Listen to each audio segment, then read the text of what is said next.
It's your turn to ban.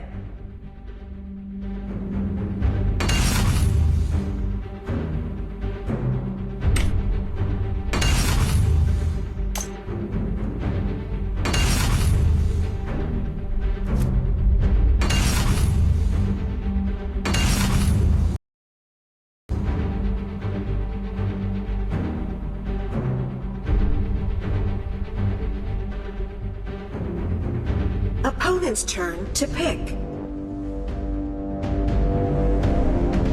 Your team's turn to pick. Opponent's turn to pick. It's your turn to pick. Opponent's turn to pick.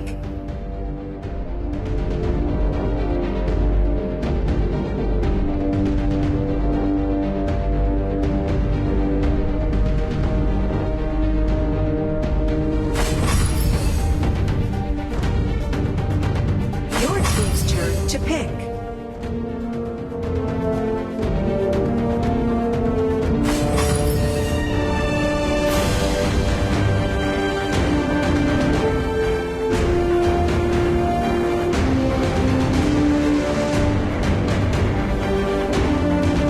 Seconds remaining.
You are on the red team.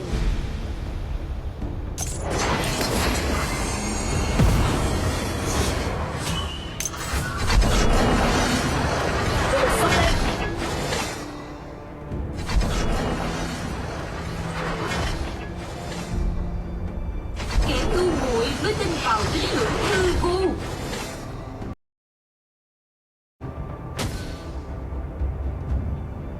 Độc nha, hãy chiêu đãi chúng cho tốt.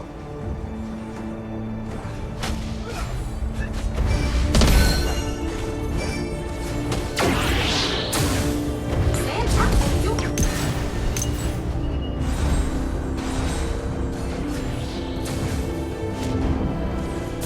First blood. Chiêu đãi chúng cho tốt. Our Dragon Lane Tower is under attack. Còn nghĩ gì nữa?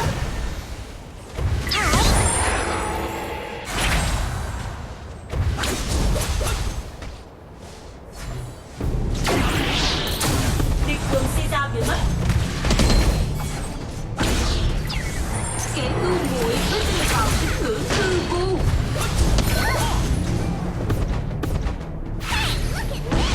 An ally has been defeated.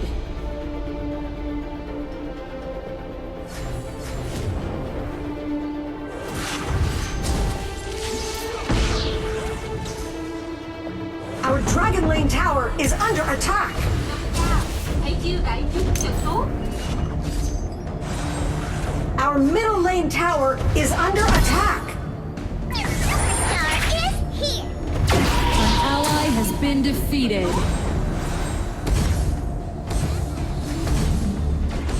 Our Dragon Lane Tower is under attack. Appeared.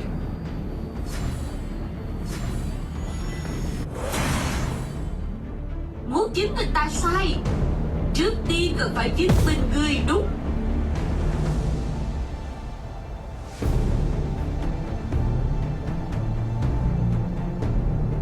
Đứng lại để chết nào.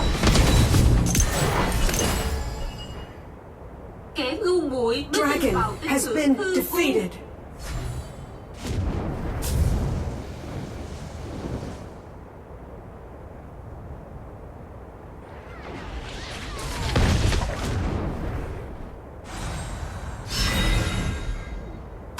cầu sức mạnh không thể khống chế sẽ khiến bạn bị phản vệ. Độc nha, hãy chia sẻ chút trận tốt. Rút lui. Our Slayer lane tower is under attack. Defeated.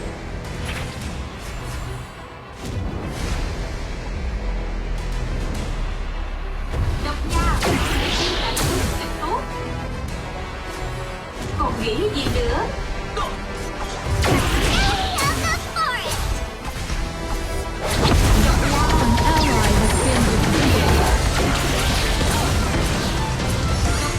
An ally has been defeated.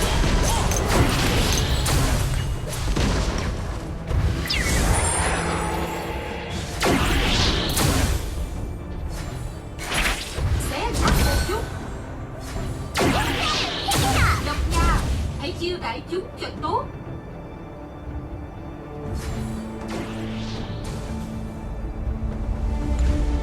Còn nghĩ gì nữa? Kẻ ngu muội mới tin vào những tưởng hư vô. The iron defense line has disappeared. Send in the ballista.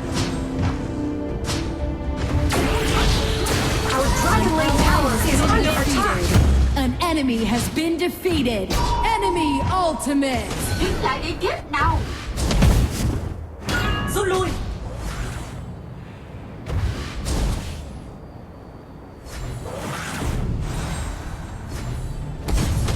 You have been defeated. Our Slayer lane tower is under attack. Our dragon lane tower is under Đừng dần attack. biến mất.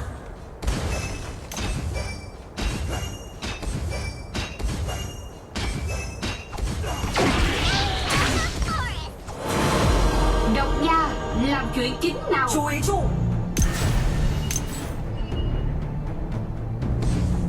Our middle lane tower is under attack.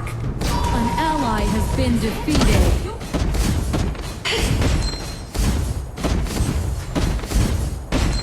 Tham cầu sức mạnh không thể khống chế sẽ khiến bản thân bị An ally has been Our defeated. Slayer lane tower Enemy is double under kill. attack.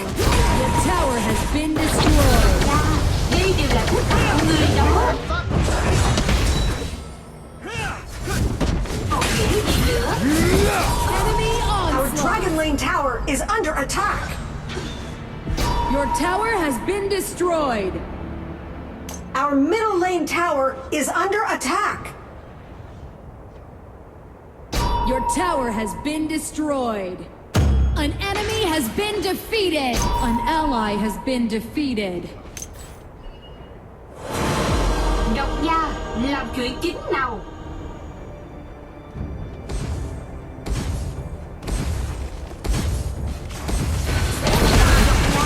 Đây đều là thức ăn của người đó. Enemy bloodbath.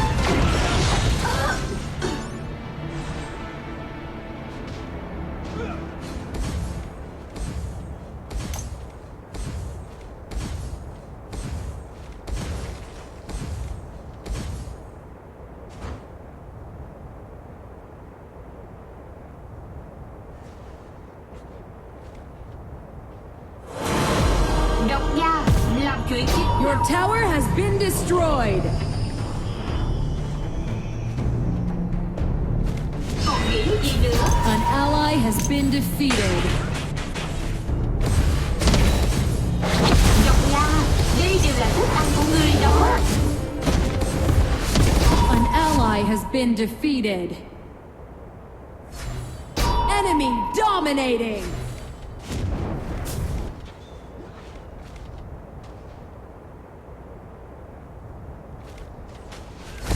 Xé nát một chút. Nào, Your tower has been là destroyed. vì lợi ích thôi.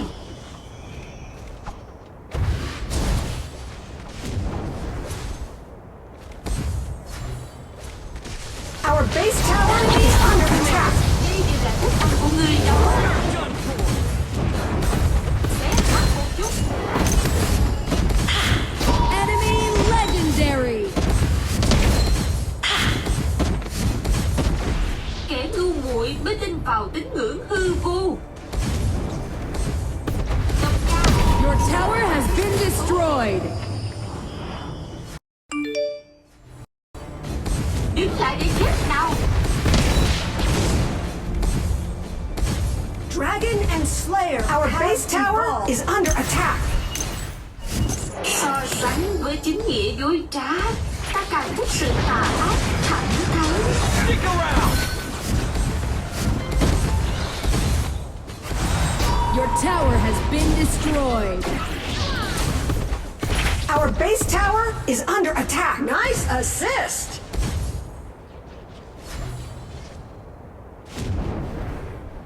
Our base tower is under attack. Our base tower is under attack. An enemy has been defeated. Phe ta đã mất hết trụ. Lính địch siêu cấp sẽ xuất Your hiện. tower has been destroyed. An enemy has been Our defeated. base is under attack.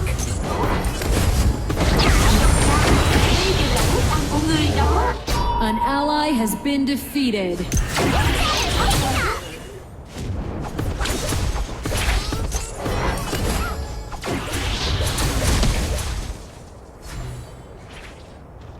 Đứng lại để chết nào.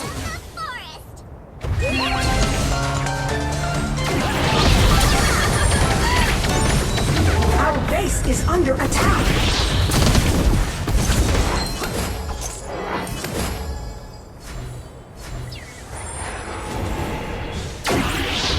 Nào có cái gì chính nghĩa, cũng là vì lợi ích thôi. Còn nghĩ gì nữa? Enemy onslaught. Hãy chia tại chúng thật tốt.